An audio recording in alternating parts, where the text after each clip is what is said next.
Donc la MC4X, la voilà. C'est une machine qui a un peu évolué hein, au fur et à mesure des années.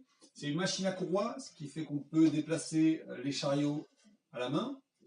C'est une machine qui a des chaînes porte-câbles sur les deux axes, sur les Y, mais aussi sur les X maintenant.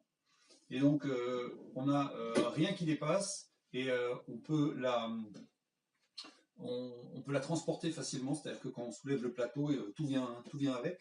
Et en plus, elle a un fil qui est dans sa version standard, elle a un fil qui est sur un ressort à longue course, ce qui fait on peut obtenir des angles assez importants tout en conservant la tension sur le fil.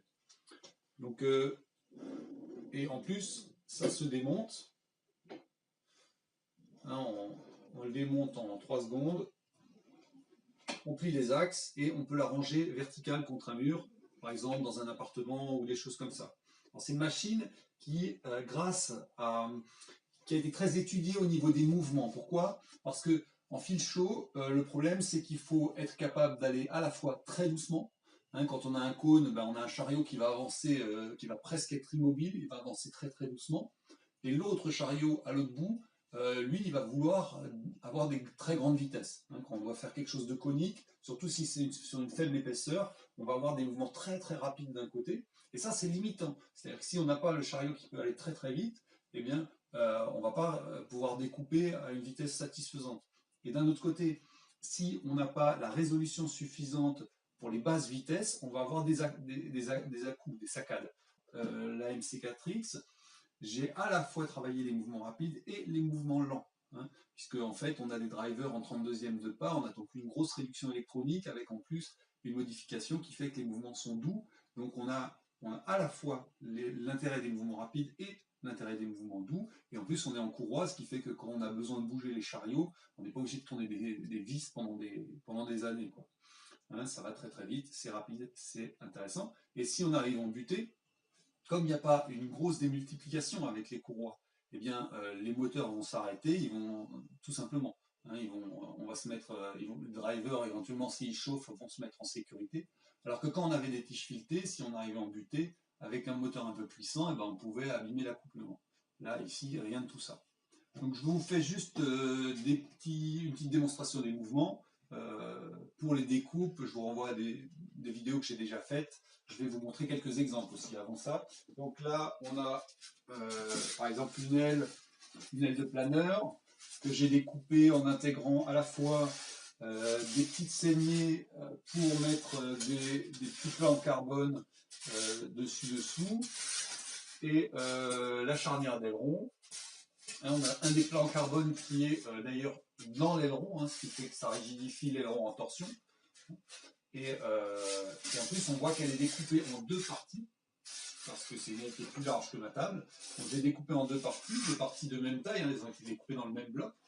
Et grâce au saigné, là, on a un alignement parfait lors du collage. Donc, qu'est-ce que je peux vous montrer d'autre? Donc ça, c'est un fuselage dont j'ai fait, sur lequel j'ai fait un tutoriel vidéo. Hein, alors il a quelques facettes, ça parce que les fichiers n'étaient pas parfaits, mais voilà, on a un master qui est top. Il suffit de mettre un coup de poncette et c'est prêt à servir. Hein. Donc ça, il y a pas mal de vidéos qui montrent comment j'ai fait ça sur YouTube. On a aussi donc, ici quelque chose d'un peu plus simple, ça va être probablement sur des bases comme ça que je vais faire les premiers projets que je vais vous montrer. C'est donc un fuselage en découpe vue de dessus, vue de côté. Alors ça peut aller assez loin, hein, les fuselages en découpe vue de dessus, vue de côté, parce qu'on peut faire les 4 côtés du fuselage, on peut faire plein de pièces et on peut faire des chouettes trucs. Qu'est-ce que j'ai d'autre ici à vous montrer? Bon, après c'est des lettres. Ici, dans mes démos, j'ai rien d'autre. Là, je vais passer au mouvement. Donc, je suis dans Fiat Show NX. Je vais tout simplement dans l'onglet découpe et j'ai une fenêtre déplacement en manuel.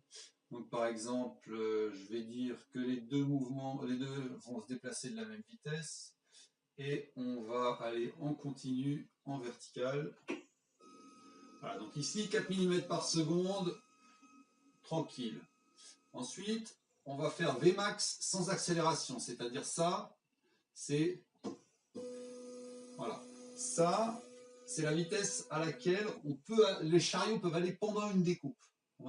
Et après, si on va carrément, si on utilise des accélérations, mais ça, c'est seulement pour les déplacements hors matière. Voilà, on va très très vite, et évidemment, ça marche aussi comme ça. Et si par contre, je mets 1 mm par seconde, ou même 0,5 mm par seconde, il n'y a aucun problème. Voilà, c'est en train de se déplacer à 0,5 mm par seconde. Et voilà. Donc, pour revenir à l'origine, bah, en fait, je vais m'en approcher en rapide.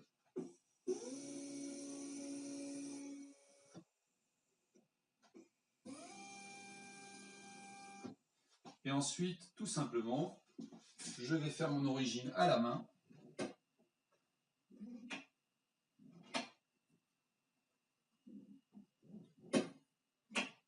Parce qu'il y a des butées mécaniques qui sont réglables. Donc j'ai réglé mes butées pour avoir la bonne origine. Je rentre. Et ici, si vous regardez, dans la table, j'ai fait une petite saignée. Et en fait, j'ai mis l'origine du fil en dessous du plateau de la table. Ce qui fait que le logiciel le permet, il y a un paramètre qui permet de faire ça. Ce qui fait que quand ensuite je vais glisser, quand je vais glisser mon bloc de matière sur la table, je ne vais pas accrocher le fil. Le nombre de fils cassés à cause de ça. Donc voilà, on range l'origine plus bas que le plateau de la table. Ça, c'est une petite fonction vraiment sympa parce que ça permet de travailler sur le plateau sans risquer d'accrocher le fil et donc on a l'esprit tranquille. Voilà pour cette présentation rapide de la MC4X et puis ben, je vais vous faire des petits projets que je vous mettrai sur le blog ou sur la chaîne YouTube et donc vous la verrez aussi en fonctionnement dans les semaines et les mois à venir. À bientôt!